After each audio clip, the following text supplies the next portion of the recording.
No, we're not. Thank you, Mr. President. Mr. President, I address you and this body in the shadow of a government shutdown, something that nobody wanted and almost everybody strived to avoid. And yet, we are here.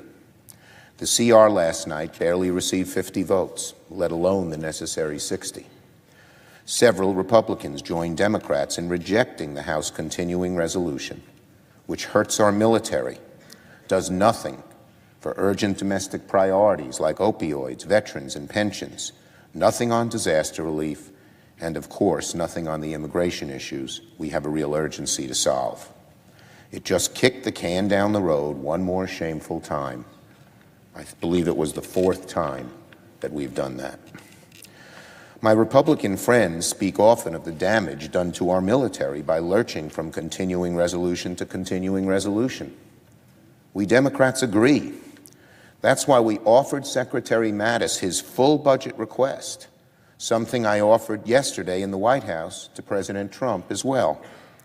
My Republican friends know that we have to stop these CRs, and it's time to actually do a budget and fully fund our military. We can't forget about urgent domestic priorities in the budget, but military has to be given the certainty it needs. This is one of the main reasons the bipartisan coalition last night rejected the House CR, because of the damage that Secretary Mattis has said it has done to the military. Another reason we rejected it was because it was constructed without an ounce of Democratic input, and I suspect very little input from many Republicans in the Senate. In our democracy, you have to compromise if you wish to govern.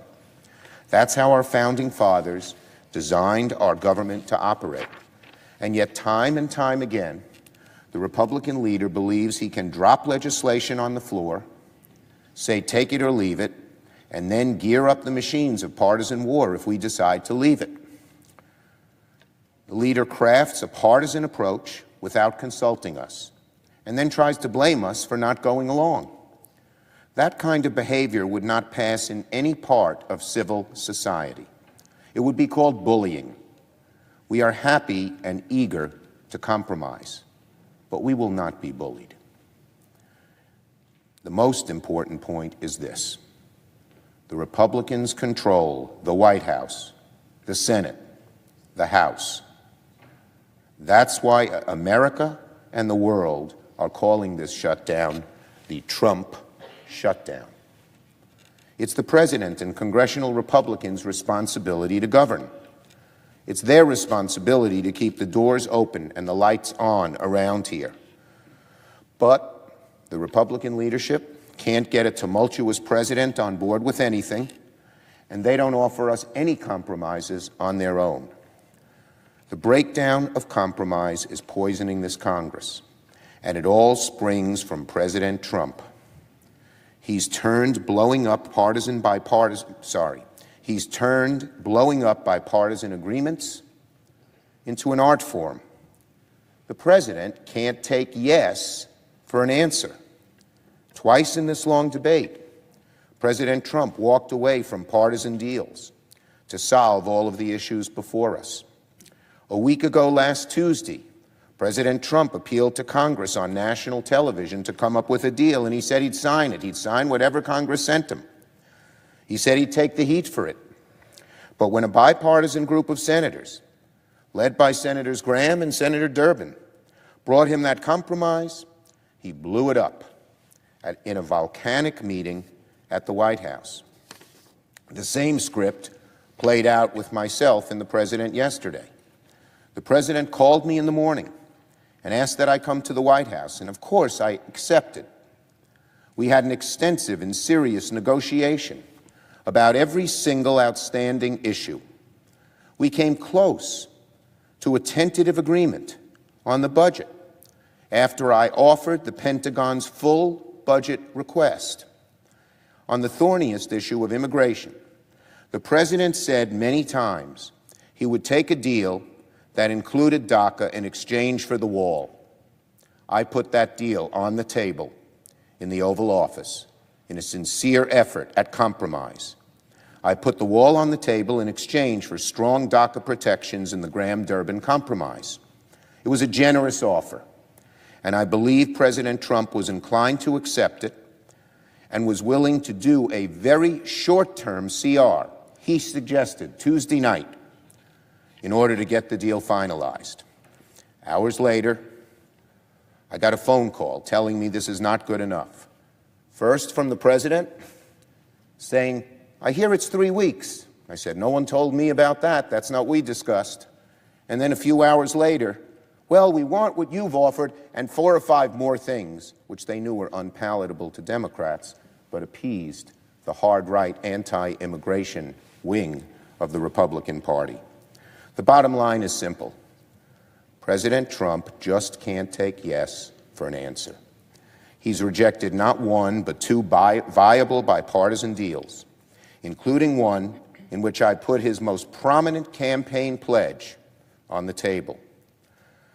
What's even more frustrating than President Trump's intransigence is the way he seems amenable to these compromises before completely switching positions and backing off. Negotiating with President Trump is like negotiating with Jell-O. That's why this compromise will be called the Trump shutdown. The president's behavior is inimical to compromise, which is required to getting things done in government. It's impossible to negotiate with a constantly moving target.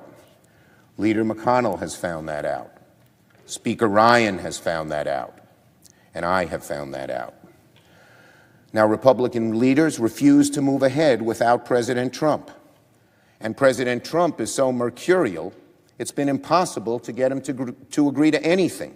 Again, to sum it up, the president can't make a deal, and congressional Republicans won't. As a result, a paralysis has descended on Capitol Hill.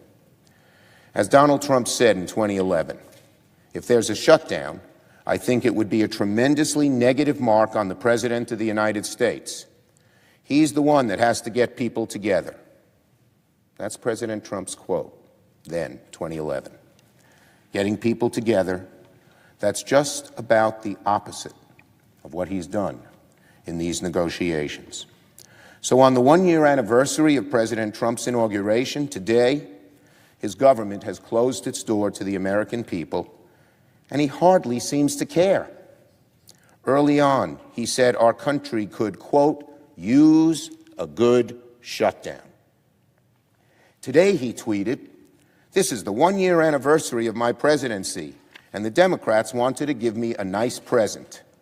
He called the shutdown an anniversary present. A present. It shows just how out of touch and how callous he can be. A government shutdown is no present for the country, for his party, and for him.